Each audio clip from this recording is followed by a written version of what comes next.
Hi, everybody, and welcome to our very first VN Happy Hour. Woo! Yay. It's basically our way of showing you guys how amazing we think you are. So let's get the introductions over with. My name's James Westgate. I'm the editor of the Vet Times. And my name's Rachael Buzzel, and I'm the editor of VN Times. Got to say, I'm so excited about tonight. A little bit nervous too, if I'm honest. Don't worry about it, Buzz. We're going to be fine. It's a live event. What could possibly go wrong? I'm sure everyone's going to have a great evening on our VN Powerhouse. Let's just recap. Look forward to over the next hour, Rachael. Oh gosh, there's so much. Where do I begin? I guess just begin from the start, Buzz. It's probably the best place. Thanks for that. So first up, we have a Q&A session called Levelling Up with the amazing Andrea Jeffrey, long-standing RCVS VN Council member and Chief Nursing Officer at Linnaeus. This session is all about looking at how to develop your nursing careers. For the past few weeks, you guys have been sending in your questions for Andrea to answer in this session. We've had tons, and I know Andrea is really looking forward to giving everyone the benefits of her insights in this area. After that, Andrea will be joining our panel discussion along with our vet nurse talents for the night, Jack Pye and Remy Onabulu. Jack works in emergency and critical care and is a member of BVNA Council, a platform he now uses to spread his passion for the wonderful profession of veterinary nursing. Meanwhile, Remy is a registered veterinary nurse and has recently gained her BSc in veterinary nursing from the RVC, where she remains Vice President of the RVC's Vet and Nurses Interprofessional Club. But more of that later. And as if that wasn't enough, we've got an exclusive live session. Andy's on here somewhere with the guys from Vet Fit. So get your trainers on for the kind of practical workout you don't need to leave work for. This is a happy hour after all. So join Andy and his team and they'll be sure to help those endorphins get flowing. But if you don't fancy that, join us for some practical baking tips, courtesy of our very own Lee Clane Harvey and his glamorous assistant, Nikki Dartnell. Lee and Nikki will be showing you how to make a simple cake at work using only equipment you'll find in practice. And to complete the package, they'll also be making a mojito. So that could get pretty messy in more ways than one. On top of that, we'll be announcing the winners of our top tips competition, which has just gone absolutely brilliantly, hasn't it, Rachael? Oh, absolutely. Our virtual mailbag is positively brimming with the kind of top tips that every vet nurse needs to know. But don't forget, you can still send us your top tips at the VN Happy Hour email address, which is happyhour@vbd.co.uk, and also share them across socials using the hashtag VN Happy Hour. And please send in more questions too, because really the richness is in this room. This is your event, guys. We want you to use that chat function down there. Talk to yourselves. I mean, some people aren't going to feel comfortable putting a message on here. Maybe you want to email one of the panel privately. Do that. If we don't get round to it tonight, because we've got a really busy agenda, we will get back to it. And obviously this is just the first of many. So we'll get those questions answered if we can. But before we start, there's one more thing. We've got our big live challenge. So make sure you stay tuned. We'll be giving you a bit more detail on that in 15 minutes time. It's worth waiting for. With 100 quid up for grabs, we're going to make you work for our money. But that's enough patter for us for now. We've got a really busy schedule. So let's get this show on the road and say a big welcome to our very first guest this evening. And that is Andrea Jeffrey. Hi, Andrea. You all right? Hi, James. I'm fine. Thank you very much. Yes, now, really excited to be here and doing this. Well, can I just say, Andrew, we're absolutely thrilled to have you on here. I mean, to some of your experience and background, I think there's a lot of people, we know there's a lot of people absolutely fascinated to hear what you've got to say, because we have got a bursting mailbag of questions. Now, I would like to say every single question I'm about to ask Andrea has come from you delegates. We've not made anything up. There's been no scripting. As I say, this is a live event, so things might go wrong. Let's hope they don't. I don't think anything's going to fall down behind me. I hope my pumpkin in the corner doesn't set fire to the settee also. But aside from that, let's crack straight on. So the first question for you, Andrea, if I get my my questions lined up here, is do you have any tips for upgrading your nursing career in general practice and any other general advice for moving up the career ladder? Okay, so so thank you very much for that. I think what I think is really important is that we constantly look for role models, either within our own businesses or within the profession as a whole, and look at sort of what they've done in terms of what they've achieved, but also think about our own skill sets. So really sit down and look at the skills you're using. Think about the CPD that you could do. Think about what you could bring to the business in terms of whether you've been reading articles, whether you've been to a conference, done some CPD, and how some of that could then influence what you then do in terms of your role within the business. And I think the other thing is, it's, you know, we're here tonight, we've got this amazing chat, we've got this opportunity to connect, and I think that connecting with other people and chatting is really a fantastic opportunity. And if you've been in a business for a long time, or if you're part of a major employer group, then there's other opportunities to go and perhaps spend a day in another business, or even have a longer secondment in another business, just to see how things are done differently, just to sort of to spark, you know, further thoughts about career development.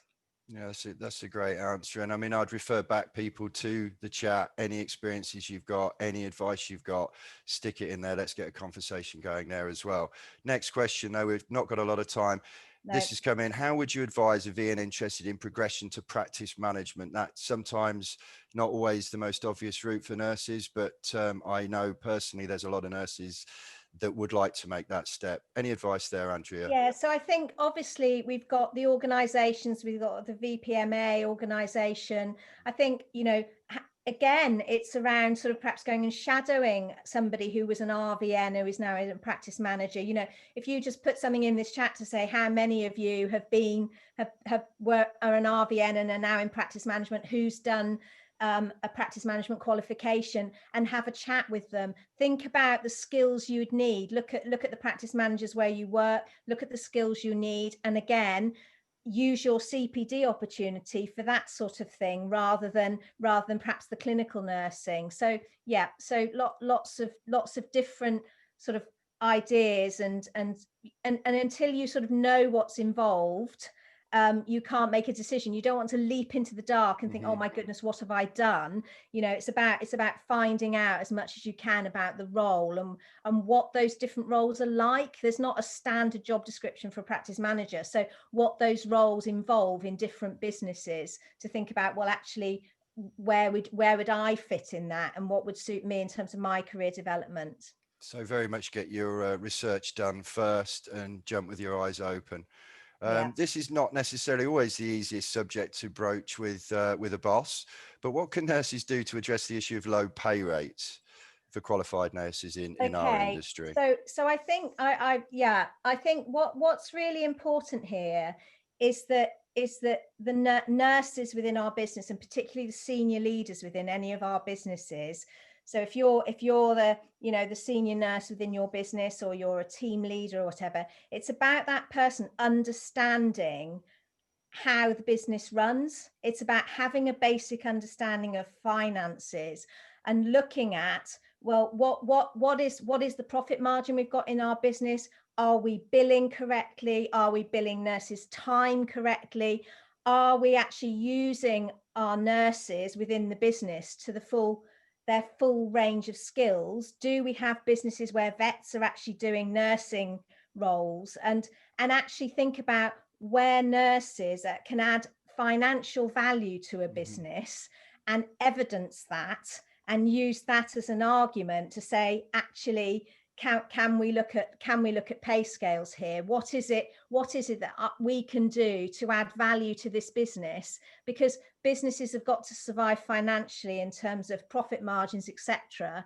But if we're not billing correctly, if we're not using nurses to do nursing, then there's no justification or evidence to increase salaries. But Yes. As well as that, we've also got to sort of, you know, we've got to be pressuring in terms of the major employer groups as well, to look at, you know, pay scales, what they look like, having a structure of CPD linked to those pay scales. It's enormous, but what we'd like to see, what I would personally like to see within the major employer group that I'm employed in is that we have pay scales that are similar to NHS pay scales, that may not be in terms of the amount of salary that's paid at this point, but actually getting there in terms of, and it's for veterinary surgeons as well as nurses. I know we're talking about nurses here, but it's for both actually. Yeah, so it's chicken and egg, but those businesses need to be making sure that they're charging properly for the nurses' time and maximising that particular asset. That's something I hear so often. But moving on, we've not got much time. No. I guess so. How do you introduce the concept of the lead nurse role in private practices, and how would you advise anyone on this tonight in selling themselves for that role? So I'm not quite sure I think one of the things that we have, and one of the things that I'm sort of, and a group of us are sort of starting to challenge is what these terminologies mean, what the nomenclature is around nursing. So I'm not quite sure whether the lead nurse in this context means the head nurse, or whether it's where you've got a different type of structure where you might have your clinical nursing manager, the senior nurse in the business, and then having nurses as lead nurses within specific areas of the business. And I'm going to look at it like that, actually, because I think that we've got very traditionally a sort of quite a flat structure where you have the head vet, the head nurse, and then you have your teams, where actually what we could be doing is thinking, actually, and what we're working really hard on within Linnaeus is actually thinking, well, are there key areas of expertise where you can develop a set of skills as a lead nurse within that area, have a team with you, working with you, RVNs, patient care assistants, but then develop your own area of expertise in a particular area. Now, that may be around imaging, it may be around theatre practice, it may be around anaesthesia, but actually it could be around the student experience in the business. It could be around PSS, it could be around nurse clinics. So there's lots of opportunities to develop skill sets to support our patients and our clients in a lead nurse role, not just in the most senior sort of nursing role. I think we need to really think about what our structures look like in our businesses to promote development of our nursing teams. Yeah, that's a fantastic answer, Andrew. We can see on the feedback, a lot of people out there agree with you as well. Now, this one, when I read this, was quite an excellent question, actually. What do you do when you feel stuck in a rut? I've been nursing for 25 years and would like to know how to create myself a niche. Okay. I'm not sure. It depends where you are, because you may not want a niche, but what you might want, if you're in referral business, you might think, actually, well, okay, my niche is those areas I've just talked about. So you might say, well, actually, I'd like to, and Jack may talk a bit about his professional area in terms of ECC, or it may be that in primary care, you actually look holistically. I think primary care nursing and referral nursing are really different beasts, actually. And so it's around, if you've been qualified for that long, it's actually looking and thinking about your career. And one of the things that I know, and Ebony, when I've had a chat with her, and she'll put something in the link, is around career advice and career mentoring. It's actually about us, again, using our network to say, well, what can we do? Is it just that you're feeling that you've lost your inspiration in the business you're in? It may be that actually you move businesses, and you think, or even branch to branch, and you think, actually, I can do something more here.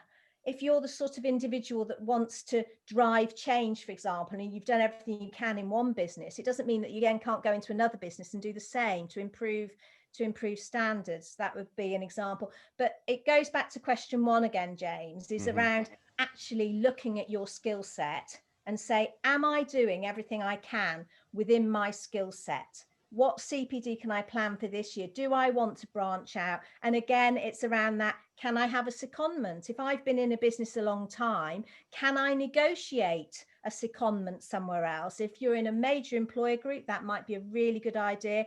One of the things that we're thinking about within Linnaeus, and we're trying to think about in Linnaeus, is that we're a female dominated profession, young female. People go off on maternity leave. Getting maternity cover is a really quite a challenging thing to do. But would there be an opportunity to say, actually, I'd quite like to get permission to go into a maternity cover role and see what that feels like to me, whether that's a move from primary care into referral or to a different type of primary care or to a different area in your own business, but you haven't been in that area because someone else has filled that. And actually using those maternity cover opportunities for small defined periods of time to think, you know, is this something else I could do within the business, within my career? And this is linked to the previous question. We've had another delegate ask the question, 10 years qualified, what now? I mean, it's very open-ended, Yes, but it's a great again, question. Yeah, I don't think it matters actually, but I think the other end of this, and we haven't got a question on this, but what I would also like to think is that we're a young profession, okay, and when people at the other end of it, as they're starting in their careers, we need to be thinking about supporting those people. So somebody who's been in the profession a long time, you know, they could have a mentoring role. There could be some mechanism to support newly qualified RVNs, because So I think, sorry to cut in, Andrew. So they might be looking back rather than the other way to develop their career by bringing on that next generation of nurses.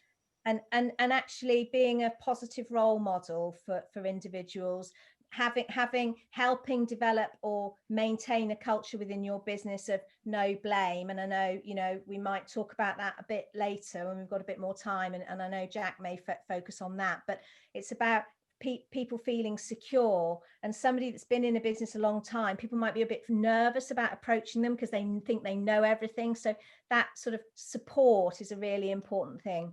Yeah, I guess we've all been there, whatever job we're doing, really. This next question, it might be a bit out of date, but I'm going to ask it anyway. How can I apply for the Advanced Veterinary Nursing Diploma, and what qualifications other than RVN should I possess to apply? Okay, so we've the Royal College have launched a new post-registration framework now. So the diploma is being taught out. So what we now have is the post-registration certificates. And Ebony will share some links on there, because on the Royal College website there are 2 providers at the moment that offer that. There are more in the pipeline, but at the moment it's Harper Adams, and it's also Glasgow run an MSc for veterinary nursing. It's the only MSc that's veterinary nursing related, and the first year of that program is the post-registration certificate. But also the Royal Veterinary College, not the RCVS, but the RVC have their graduate diploma, and they are looking to convert that into the post-registration certificate as well. So they're 2 places to look in terms of what the Royal College of Veterinary Surgeons post-registration qualifications are. But as well as Glasgow, we need to think about nursing. Glasgow, they don't expect nurses to come in and have a degree in order to do their masters. They'll look at accredited prior learning. So, you know, there are opportunities to top up or to go on and to do a master's, and that doesn't necessarily need to be in nursing. It can be in education, it could be in behavior. So there are a lot of opportunities out there for nurses to develop their skills post-registration in an educational setting. So it's a qualification that is a recognizable, registrable qualification. That's some great advice on how to level up down that route. And we're running close to time, so I've saved the best one till last. It's going to put you on the spot, Andrea. But what attribute, personality trait of yours do you think has aided you in your career success? So I think always ask why or why not. Almost be like the toddler, you know. So why is that? Why not? And also, don't be put off by the hurdles. Try and find your way around the hurdles. If you have one answer and a challenge, then think, okay, well, how can I circumnavigate that, and how can I ask that question in a different way to get that answer, or what can I do? So, you know, I'm I didn't have a degree. There weren't degrees in human-centered nursing when I started that, or in veterinary nursing. I really loved teaching. In my first post-registration role, I taught in further education, higher education, and I'm really, really proud, I have to say, I've just got my doctorate, and Congratulations. it's taken me 12 years while Fantastic. bringing up 2 kids and a full-time job. And so it's doable. And so that actually has been looking at retention rate, what factors influence retention rates in our profession. Mhm. And so I'll be working with the Royal College, and we'll be doing some publications, and we can do more about it. But you don't be put off. Don't just believe in yourself. Find yourself a positive role model, communicate, network like we're doing here, and there is always a way. I didn't get any funding. I applied for bursaries to do my extra qualifications. There are bursaries out there, and we need to just be doing things to try and help ourselves. I think that's an absolutely wonderful place to leave that, Andrea. But I'm pleased to say you will be joining us for our panel. But now we are on to something slightly different. We've got a challenge for you all tonight. So you've got 5 minutes to get going on this one. There's £100 up to grabs. And we want you to go into your house and do what it says on the screen. So we'll send those into our happyhour@vbd.co.uk email address. Rachel will be monitoring those, and there's Rachel there with her. I'm not sure what the bird is, Rachel. Is that a parrot? It's a puppet. Sorry. It's a Yeah. puppet and a parrot. Yeah, I won't get into an argument with so many experts on that area on this thing. I did a picture as well, didn't I, Ebony? Did you not put that, or do I look too miserable? But yeah, so go now, guys. Seriously, it's £100. We need a H and a P, and a Y. You've got 5 minutes to get that started. We aren't going to judge that until the end of the thing, but we don't want anyone to miss out on what's coming up next. So go grab those things and try and win £100, basically. It's probably the easiest £100 you'll ever earn. So fantastic. Yeah, and we're going to have a little bit of a hiatus, but if we can keep chatting, that's great. If we can keep this dialogue going on the chat feed as well, which I just noticed is going absolutely ballistic. And I mean, Rachel, I'm sure you'll agree, that's absolutely fantastic level of engagement. Yeah. It's nice to see also a few of Andrea's old students on here tonight as well. It's just incredible. But get out there, guys, send those pictures in, and we are going to announce that about 8 o'clock. I mean, it's an hour. We've got a lot to get in. We might overrun a little bit, but I can already see people moving around now. Tom, you're not going to have a go and win the prize? So yeah, we're going to let you guys do that for now. We've got. Just be careful if you're going up and down any stairs or anything like that. Excellent advice. Excellent advice, Rachel. So, Rachel, can you just tell me what are all the things then to make happy? Yeah, of course. Right, so H, you've got a hairbrush, and then for A, we've got an air freshener, and then the first P, you can't see what it is. It's a plastic poop from my little boy's game. And then you've got the parrot puppet, and then a yoga mat. And I'm a bit disappointed you didn't get to see mine, but I should describe those if I can remember. I had a small stuffed husky. I had an apple. I had a teapot, but I figured that counted. I can't remember what the other P was, but I had the Y, which was probably the toughest one, was the yogurt. I don't often have too many yogurts in the house, but I was lucky there was one in the fridge today. But we're moving now towards, so if people need to get a hustle on, if they need to use these 5 minutes, you've got, look at that, my word. To be fair, Ebony, I can see why you didn't use that. It's supposed to be happy hour, and it looks like someone's just crashed my car in front of me, or the house has fallen down. So thanks for not using that. But we've got about a minute left, Ebony, something like that. Maybe not even that much, because we're going to go straight in now. I think we're ready to the next stage, which is our Q&A with Jack. Say hi, Jack. Hi, everyone. And Remy. Say hi, Remy. Hiya. And Andrew again, who's already said hello, but you can say hello again. Hi. And this is a Q&A. Again, not one single word of these questions I've got in my hand has been scripted by us cynical hacks. It's all about you tonight. It's all for you. All these questions are genuine. They've all come in. And the first question is from me to you, Remy. And that is, how should we promote the role of the RVN to the veterinary profession and to the public, particularly when so many vets are unaware of what they can delegate to an RVN, and the public, just to explain to them, we're not vets. So what can they do to promote the role? Because we hear this time and time again. It's a big issue out there. Yeah, it's a big question. So I think first we're just showing that we're there. So when we did Veterinary Awareness Month this year, I think it was really good because everyone's making videos for the BVNA, just showing, nail clipping for owners, just showing that you're there, you've got a presence, and that's what we can do. Because a lot of stuff, clients don't realise, we've got veterinary nurses as well, that's what we can do. So I think that's something we can do. Also just promoting the fact that we can have nurse consults, and also just showing value as well, value to them. Some practices may have like a charge on them, some practices may have them as free. So again, I think that's a debate, because we are all professionals as well, and we took time to get there.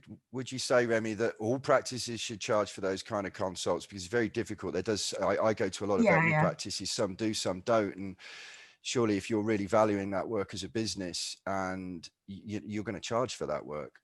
Yeah, no, I agree that some places might say it's argument of getting people through the door, but also, I did 4 years to qualify, so exactly, well, 3 years to qualify. But yeah, definitely, I think I should be valued. It shouldn't have to be a question about it.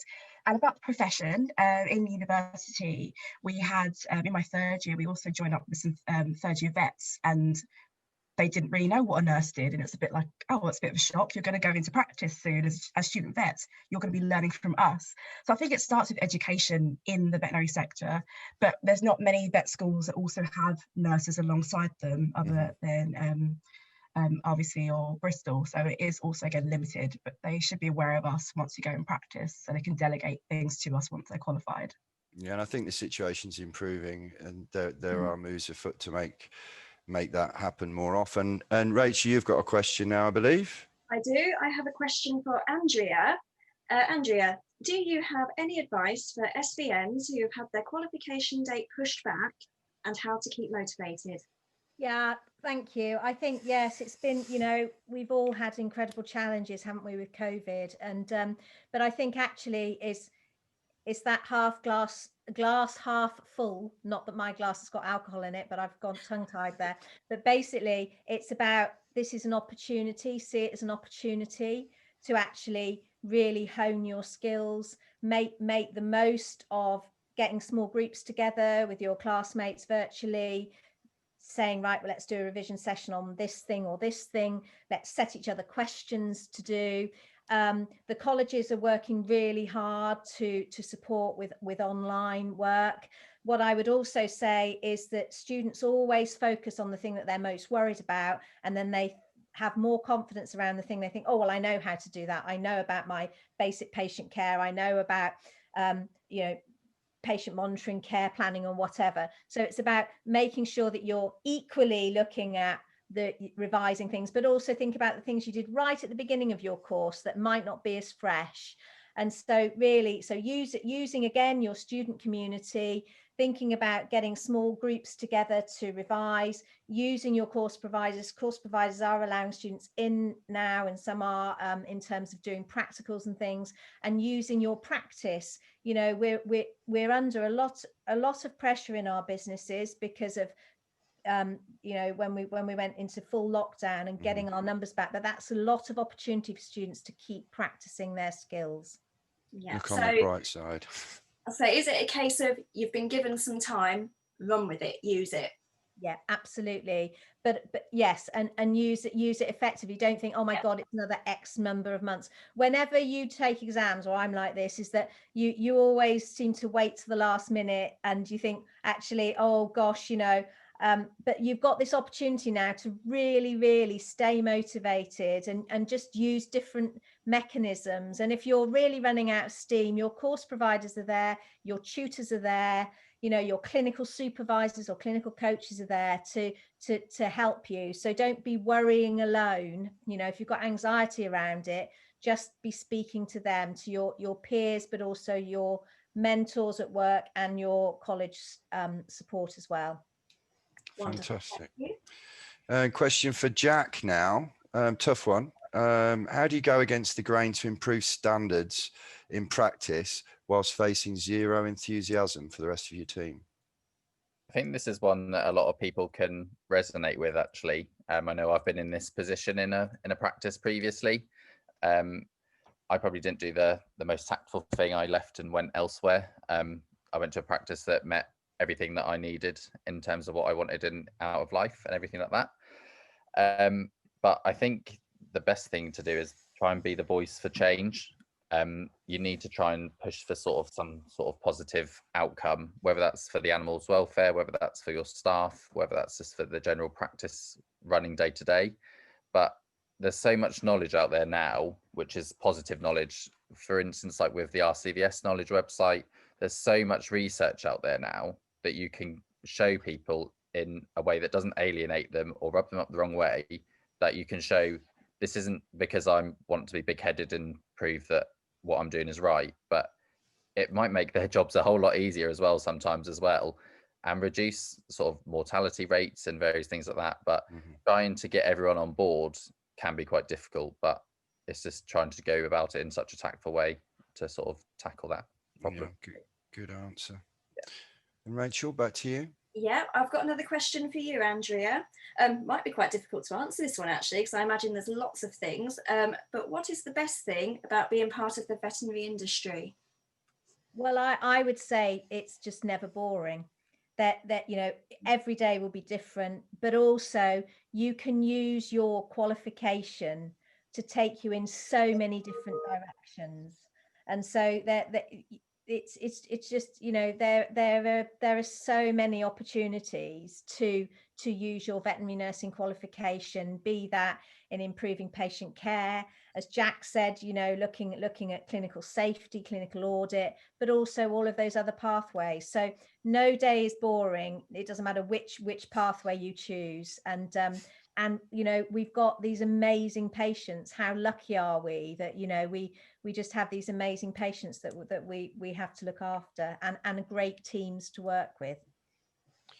And I've got another question for you, Jack. What advice can you give to a nurse looking to focus on exotic animals? I don't really know a lot about exotics, being that I've got just over 30 tortoises. So that's why you got that question, mate. I think the biggest thing is that's quite a niche area, and a thing that not a lot of practices tend to see a lot of. They tend to be referred from the offset. But there is quite a lot that we can do as nurses in terms of promoting good husbandry, because a lot of the problems we see with exotics are husbandry related. There's quite a few postgraduate sort of qualifications in exotics, so there's some certificates available to further the knowledge in that area. And I think the most thing is either teaming up with a vet in your current practice who has an interest within that, so you can work as a bit of a team and start to introduce exotics to the practice and build up that sort of network. Obviously in exotics, the more you see, obviously the better it's going to be for your ability and you to learn and actually progress in that area. But if not, look to see if you can go on like a secondment to another practice in the area that sees a lot of exotics, and just get your foot in the door and just be keen to learn, because there's so many different body systems within the exotics sort of industry. So yeah. And one thing I'd say as a spectator on the profession, I mean, one of the great things about the vet profession, the vet nursing profession, is that willingness to share knowledge. And if you reach out and ask, there's 9 times out of 10 always someone who's going to step in and offer you that assistance and give you some time and pass on some tips in that direction. But back to you, Rachel. Thank you. I have a question for you, Remy. How do we divert the attention from fault finding to championing achievements? I feel like I'm a lone voice. Oh. So yeah, I think the first thing is I'm sure everyone's heard of like blame culture, something you really want to get rid of. So I always refer back to uni. We had a talk, basically tried to reiterate what's it called? Root cause analysis. So basically, if a situation happens, you don't want to instantly say, okay, it's your fault, you did this. It's just a really good moment to just talk about what happened, why it happened, and different people's experiences, because one person may not have had that information, or one person might have been worrying about something else. So really consider different people's views, because you might have had the other nurse worrying about another patient that she's had to leave because she's had to go to someone else. So just think about those things and take it slow. I know it's hard in a busy practice. In practice I've worked in, you can't drop everything and have a chat, but make sure you're really trying to schedule that into your day, or just have a talk about it. But then also like championing everything. I've been to a practice where we have a nice little achievement board. So it's just a plain whiteboard, and everyone will write down something that they're really thankful for, just saying, you know, thanks for putting that catheter in, that was amazing. Just saying, oh, it was a really hard day, I think you did really well on it. It could be anonymous, it doesn't have to be, but just having something like that in your practice would be amazing. And I think if you can make any change, like for this day or tomorrow, just make sure you, before you leave, you just say to someone, you know, you did really well, or like, you did really well handling that client, because it will make a difference. So if everyone did it, I think everyone would have a happy day, especially during this time. Yeah, we all need plenty of those, Remy, I think. I'm going to have to skip a question because we're tight for time, and this is a really good question, and I'd like you to answer it in turn, if you will, because this comes up in every industry. What advice would you have for newly qualified vet nurses struggling to cope with imposter syndrome? Jack first. This is something that I've struggled with, and I'm sure a lot of people will be aware of Katie Ford, who's on here at the moment, who is an absolute champion of it. So in terms of helping people with it, in terms of coping with it, I think you just need to tell yourself that you are enough and you've got there because you completely deserve to be there, and you can't second guess that, because the minute you second guess it, your mind will go into overdrive and it will just go down in a spiral. So you just need to write things down of, you got there and you didn't fluke it. You completely deserve everything you've got from every single day that you worked hard for it. Something. Great answer. And Remy? I think that's like Jack just said, just take a moment to say, hold on, I'm a veterinary nurse. That's amazing. The amount of things you can do, it's just amazing. Anesthetics, you can do, take x-rays, take bloods. Just think back to before you started. I couldn't do that. So just realize it's a superpower, and you're going to keep learning. And Andrea, just finally on that point. Yeah, I think imposter syndrome doesn't go away. But what I would say is that actually, if you don't feel confident or competent, if you're feeling like somebody might ask you something and you don't know how to do it, or you need a bit more practice at it, I think it's really, really important to say that.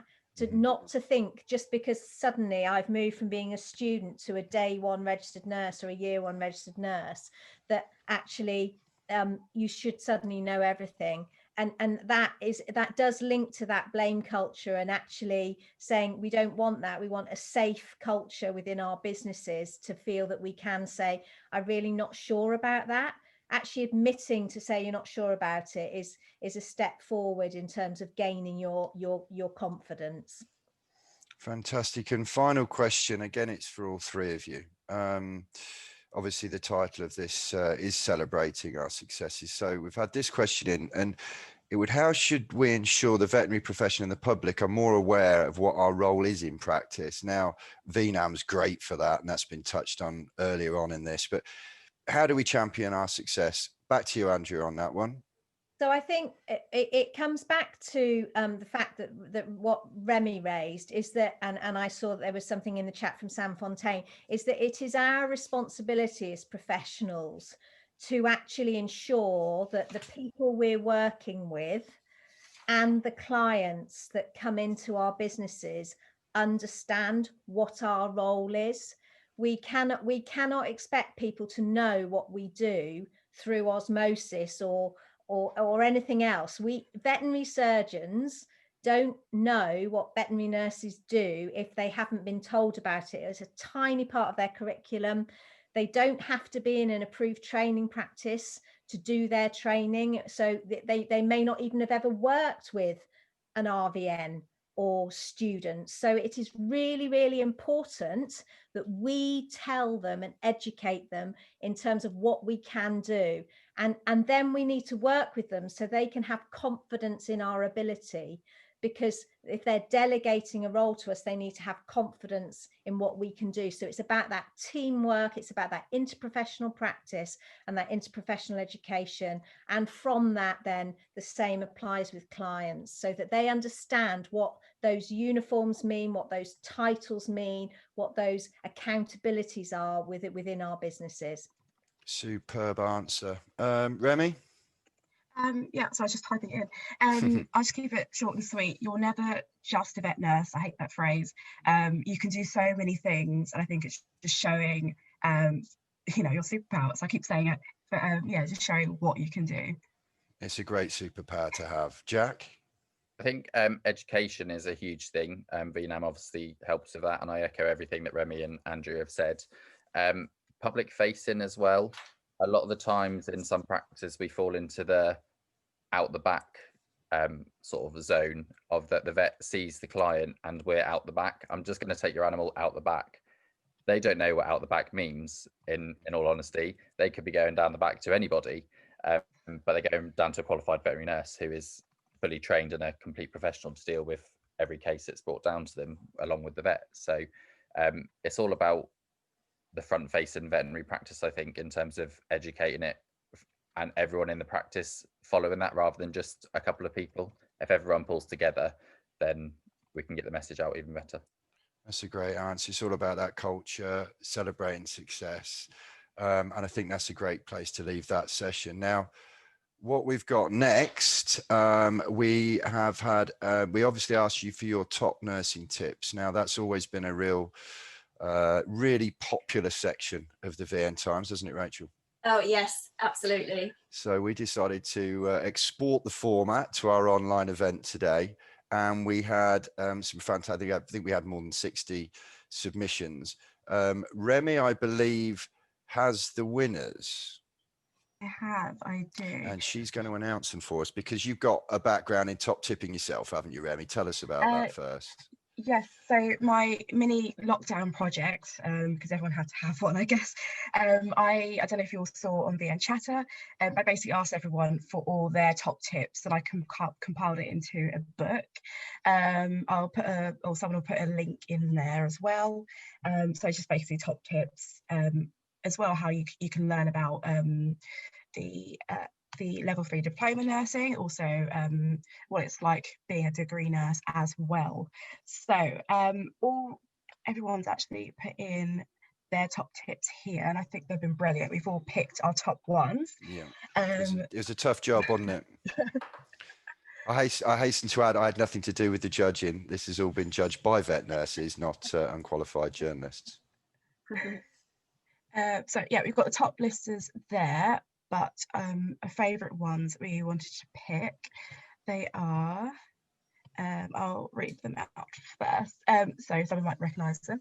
So it's using insulin syringes to take for the jugular vein, just take a glucose curve because it's much more comfortable for the patients, and also using colour-coded vet wrap for catheters when they're in place, just to show if they've been removed or not.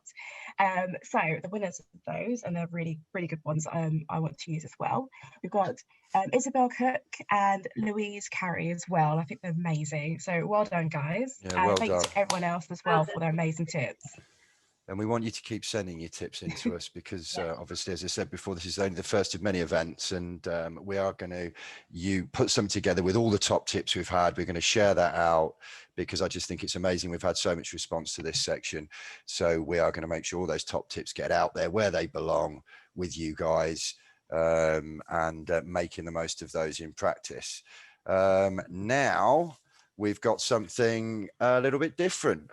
We've got two options. You've all pre-selected those, I believe. And Ebony's going to mastermind that transition effortlessly for us now.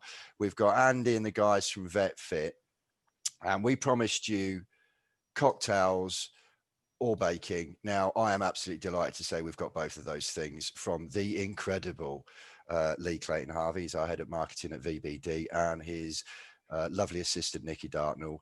It's superb. So you're going to learn how to make a cake in a minute and a half with only things you can find in your practice. I mean, the cakes are amazing, and you can also learn how to make a mojito as well. So we're going to split off now into those different groups. You've still got a few minutes left, though, to finish with the challenge. And when we all come back, we're going to reveal the big challenge winner. And we're also going to reveal who is the recipient of our Pay It Forward prize. And that's a very, very worthy winner. Again, we had some incredible suggestions from that. Really, really heartwarming stuff. So over to you, Ebony. Right, Katie, if you want to now get everyone into their VetFit section, if you've got any issues or whatever you need to leave, if you just leave the breakout that you're going to go into, you'll come back into the main room.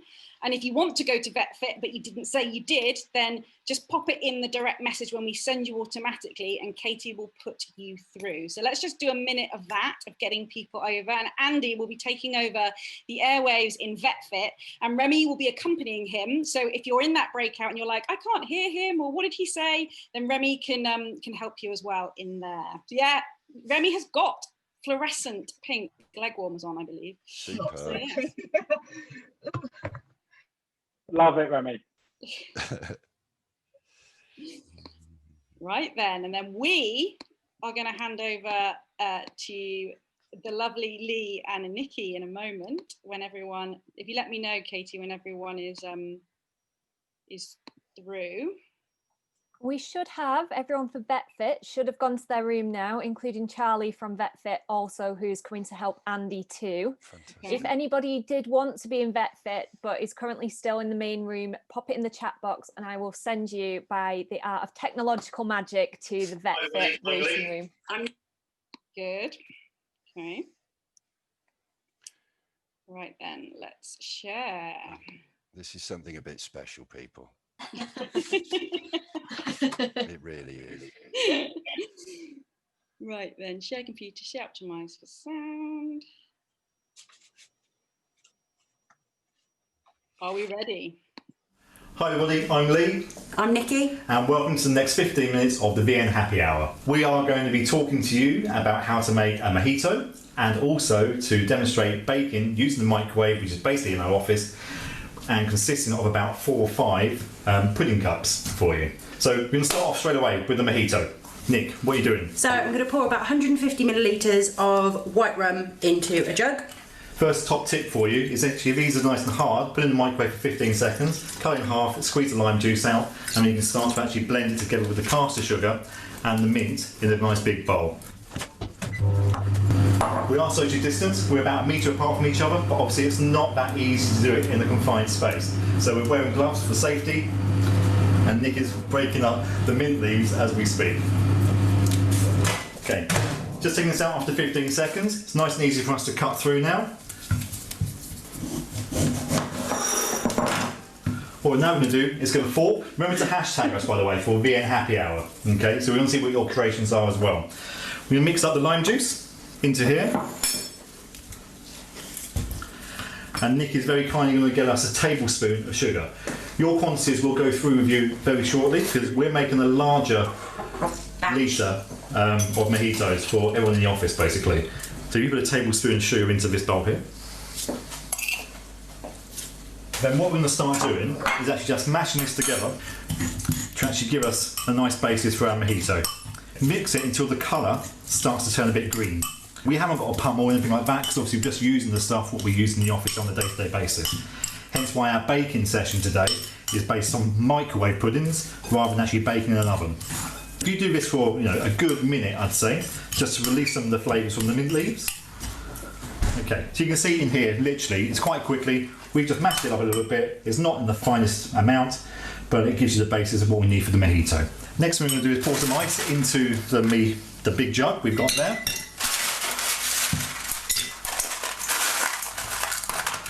And then we're going to pour the rest of our mixture we've just done with our mint leaves. Okay, what we're going to do now is have a quick stir, okay, just to mix up the mojito mix, lime juice, mint, and white rum. And now what we're going to do simply is top it up with the soda water, which has exploded all over the place. Yeah. But that's absolutely fine. Yeah. You know, it wouldn't be normal if it didn't do that. No. So we'll just top that up. Okay, because obviously we're making a larger batch, we've probably put about half a bottle or a quarter of a bottle of rum into it, and we just topped up with soda water. So what we can do again now, we can, if we wanted to, just add some more natural lime into it, which we can do quite easily, just to top up. Now there's the whole decoration thing. Just literally get a bowl, fill it up with some water, cold water, dip in, get your crystallised sugar, and there you go. So you can see it on there, it's quite easy. I'll put it on the lower camera there. And that's how you basically get your caster sugar actually on your mojito glass. We can do a few more. The smell in here is actually amazing. We're spilling everything all over the place, and that's just the fun of it. As you can see, we're VN Times. Remember to hashtag us, hashtag VN Happy Hour. And there we go, proof's in the pudding. Okay, so as you can see there, we've made 3 smallish glasses. We're going to put some mint on the top of those for me, Nick. Yeah, great. Of course. Very straightforward. For yourself, all you need ingredients-wise is the juice of a lime, a teaspoon of granulated sugar or caster sugar if you've got it available to you, some mint leaves, 60 ml of white rum, some ice, and Bob Sanders soda water.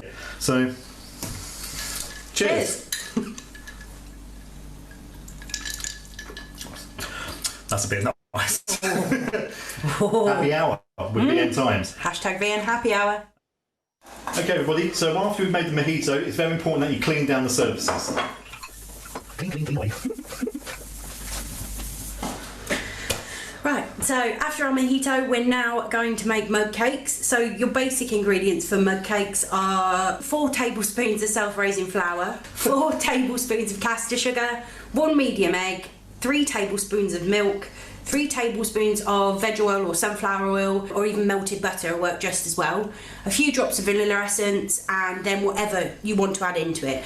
But we are going to make a giant cake, so we're going to times all those ingredients by 4 to start off with. Okay, we're timing it by 4 purely and simply, so we're going to make 4 separate cakes for you, so we can put 4 different fillings into it. It just makes our life a little bit easier, but whilst you're at home, just stick to the basic recipe, and then literally you just put it in the microwave for like a minute and a half. So, Nick, start weighing out if you want. So again, so if you get 4 tablespoons of flour, self-raising flour, so it's a self-raising agent within the flour, and it will actually help it rise in the microwave. We can't obviously use an oven because we don't have an oven in the office, but we can definitely use the microwave. We've already done 1 test run this morning, and it's worked really, really well, and the people outside are actually quite enjoying it. Okay, we need to do equal quantities, so the next thing we have to do is put the same amount of sugar, that's caster sugar, into the mixing pot. 1, 2, 3, 4, 5. For your mixture, all we're using is simple bell mugs. So standard mugs, you've probably picked up loads of these from Congress over the years. You know, we give away thousands of them over the time. And we're using these, all we've done is lightly grease these so we can actually show you the cake when we put it out, but you don't need to do that because you'll be eating directly from the mug. That's the whole purpose of it. And now we're adding the 4 eggs. Obviously, for one cake, you only need the 1 egg. But as we are making a big batch that we're then going to split into 4, we're going to be using 4 eggs. Okay, so I'll take over this bit here. So what I now need to do is add some vanilla essence into the mixture. It's optional, like I said beforehand, you can add a few drops into it, or you can just literally pour a little bit in. Probably a teaspoon for this amount, but if you want just 2 or 3 drops in your own little... That should be plenty for in here. So now we need to add the milk. Yep. Oh, milk. Or butter. No, butter or milk. Okay, our first cake we're going to make is going to be a Rolo cake. With Halloween around the corner, loads of shops are just selling these. You can buy them in packs of 4 for £1, basically.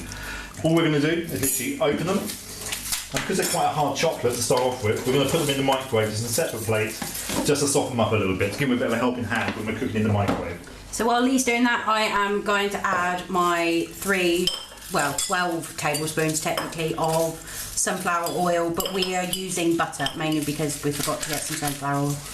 After Nikki's done the butter, we're going to simply just add the milk to it, and that's going to be equivalent to about 12 tablespoons full of milk. Roughly about 100 ml, but in your instance you need to put 3 tablespoons in for your cup. This is the Rolos, you can see in there. Put it in the microwave for literally like 10-15 seconds, that's all.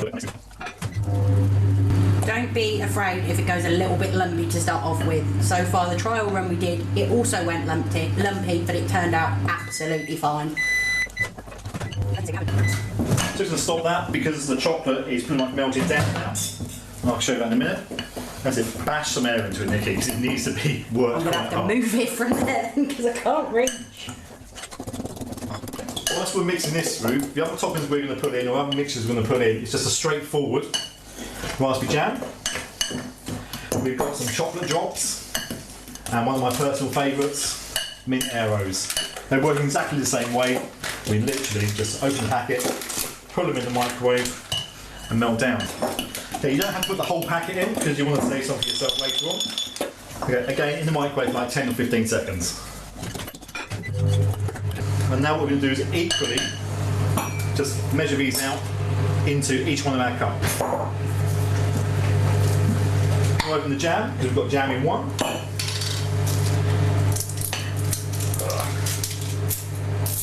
Chocolate drops in the other. Mint arrows in one. And the final one is what we've already done. And that's the Rolos. How much should I be putting in each? I would probably go up to halfway, Yeah. I'd say. Yeah. Okay. Because it needs to rise. Yeah, that's what I was thinking. Okay, so I'll take the first one. Yep. So the first one we use is just here. You can see in this camera. Now we've literally filled it up to about halfway. And now I'm just going to add the Rolo. Rolo is going to go straight into the mixture. Again, it does look a bit like a mess, but don't worry about it because the end result is fantastic. Agreed. So it does look like It doesn't look great. Trust me, it doesn't look great. If I can show you in there, but once we mix it, which we're going to do now, it's going to be fine. Promise you. Okay. So now we're going to put it in the microwave, literally for about 1.5 minutes, 2 minutes max. This is an 800-watt microwave as well. So I add the next one. Yes, by all means. Let's do some strawberry jam on the next one. This is just your standard Bob standard strawberry jam. Remember, you must hashtag us at VN Happy Hour so we can see exactly what your creations are looking like. We don't expect it to be perfect, as it won't be perfect, I can assure you. Would you like me to add the arrows? Yeah, add the arrows. Okay. This one here is the strawberry jam one. It's a bit like a jam roly-poly or a jam sponge, which your nan or your grandma used to make, or your mum still makes today. This one's also going to go in the microwave, just for 1.5 minutes. Okay, got about 15-16 seconds left for the Rolo one to come out. We'll do the final one, Yeah, which is the milk dots. Milk dots. So just plain chocolate drops you can get from Morrison's. They're a little bit like just miniature Smarties. So I'm actually going to chuck quite a few in there because then when we mix it up, it's going to obviously go all the way through rather than just a couple. Once I'm out already, this is the Rolo one. As you can see, it's risen quite a lot, and then with the microwave, it's a really good thing.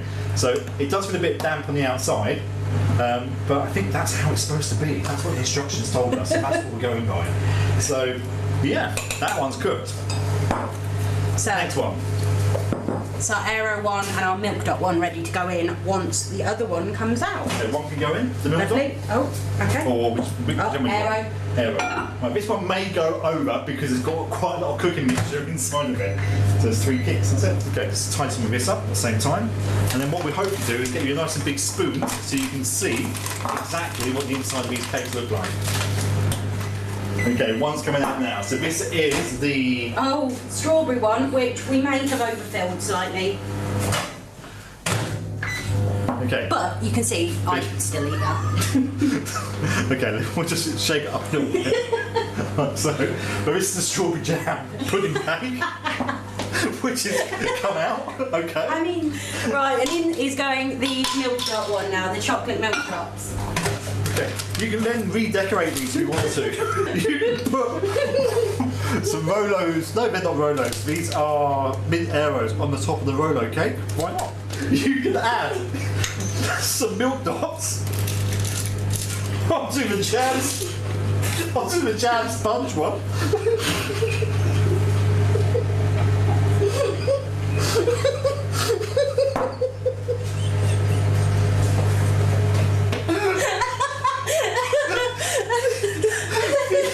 The arrow one hasn't quite worked. But don't worry about that. I think we put too much in mixture in this pot in all fairness, so we'll just forget about the arrow one. This one, the arrow one, really hasn't worked at all. So we'll just get rid of this. Yeah. Okay. We're a bit of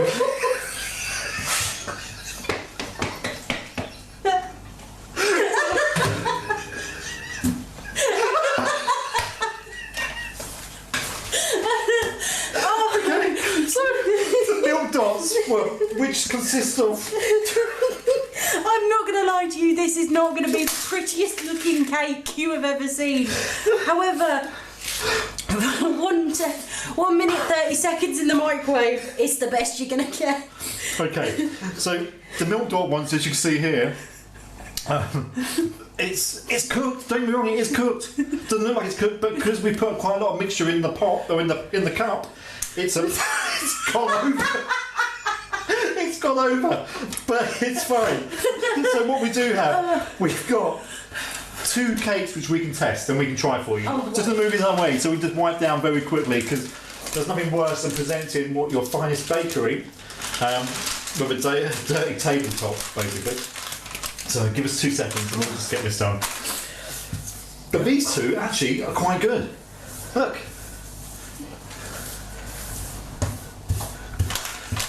Right. Nick, you're on the strawberry jam one. Thank you so much. I'm on the mint arrow. Thank you. So, proofs in the tasting. Proofs in the pudding. Proofs in the pudding. Remember, please do hashtag VN Happy Hour with your creations. Same with your mojitos. So let's Bon go for it. appetit. Bon appetit. That actually is not bad. That's actually really good. That's really, really good. Oh, that jam's up. Yeah. Please let it cool down a little bit so people can start eating. So, Yeah. if you've got friends in practice, colleagues, people at home, quick dessert, in the microwave, 1.5 minutes, very basic ingredients, and that's all you need to know. On that note, I'm just have a bit more. All right with this. It's all right.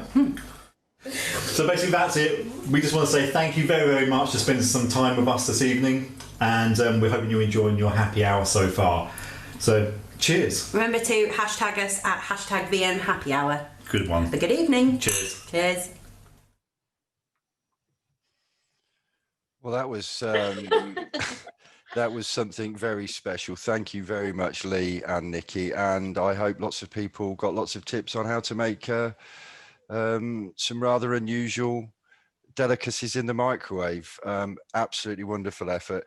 While that's all been going on, we have been going through all your challenge pictures.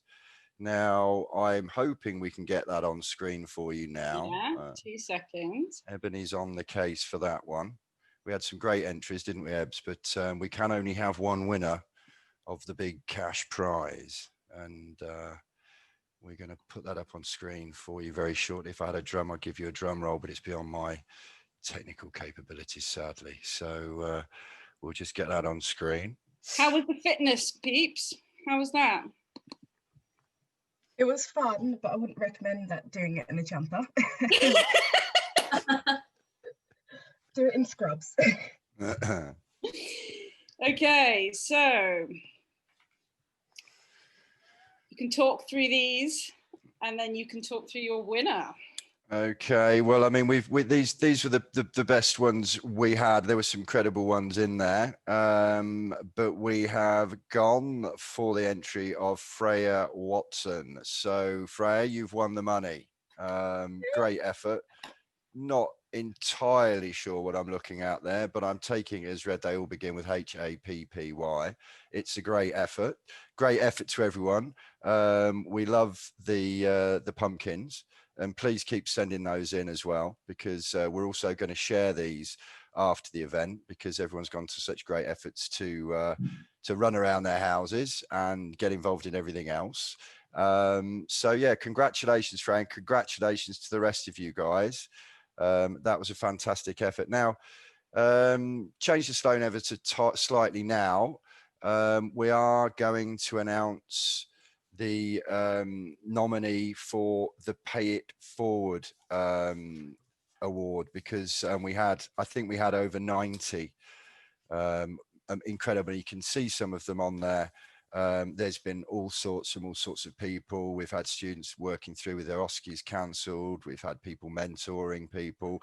We've had VNs, and I'm sure there are plenty of VNs who haven't had a break through this. There's some fantastic stuff, but I'm going to pass over now to my colleague Rachel to announce the winner of our Pay It Forward nomination. Yeah, as James said, and as you can see on screen, we had so many nominations. Quite frankly, you're all incredible, aren't you? We have to pick a winner, and it's so tough to do. But our winner is Kim Saka, and she was nominated by Anne Self. Now, Anne says that Kim is a fab and dedicated RVN, and she's still working and doing her best, even though she's actually quite ill at the moment. So congratulations, Kim. We are going to be in touch, and we're going to organise a prize for you, something a bit special, just a bundle of loveliness. So congratulations. And a huge thank you to Lacey from Pay It Forward as well. Yeah, because I know it's Lacey's thing, and she gave us permission to do that tonight, and we're hoping Lacey's going to be involved in future events as well, so she can be doing that ourselves. But we've been getting our heads together to make sure we send something absolutely incredible out that will brighten your day. That's pretty much it from us tonight, other than to say that keep sending us in your top tips. But what we really want, because this is the first of many things, this is a community we want to create for you. It's for you guys. You build it. You will direct what we do in future. So let us know what you want us to talk about next. Let us know how you want to see Lee and Nikki. What do you want to see those guys doing next in the kitchen? Maybe you don't want to see them doing anything at all. I don't know. I personally found that incredibly entertaining. But whatever it is you want, whatever you think we can improve on, I'm sure there's lots of stuff. As I say, this is the first time we've done it, but just let us know. Get in touch with us. Use the hashtags. Use the email any of us at the office at VBD. Get in touch with the guys, and all I really want to say is, obviously thank you to Andrea, thank you to Jack, thank you to Remy, thank you to Rachel, thank you to obviously Ebbs and Katie, but most of all, and this really does come from the heart, thank you guys for coming, because it's been incredible. You've been amazing. The chat has just been non-stop. The emails going off the hook. It's just crazy. So thank you so much for coming, and please come again. We're going to do this again. I think we're going to do the 27th of November, but we've not sure. 26th of November. Sorry, I should have got my own date right there. But we're going for the 26th of November. We're going to post the links on there. So get registered early, and just make sure you join us next time, because this has just been a lot of fun. And I hope that we've made a few people happy. That's what it was all about, to inform you, to show you what you can do as a vet nurse, how you can develop, and just share with one another. This is all about you guys. So just thank you so much. And good night. It's just been amazing having you all. Thank you, everyone. Thank you, everyone. It was fantastic. Thanks, guys. Thank you, everyone. Cheers, guys. Have a great evening. See you all later.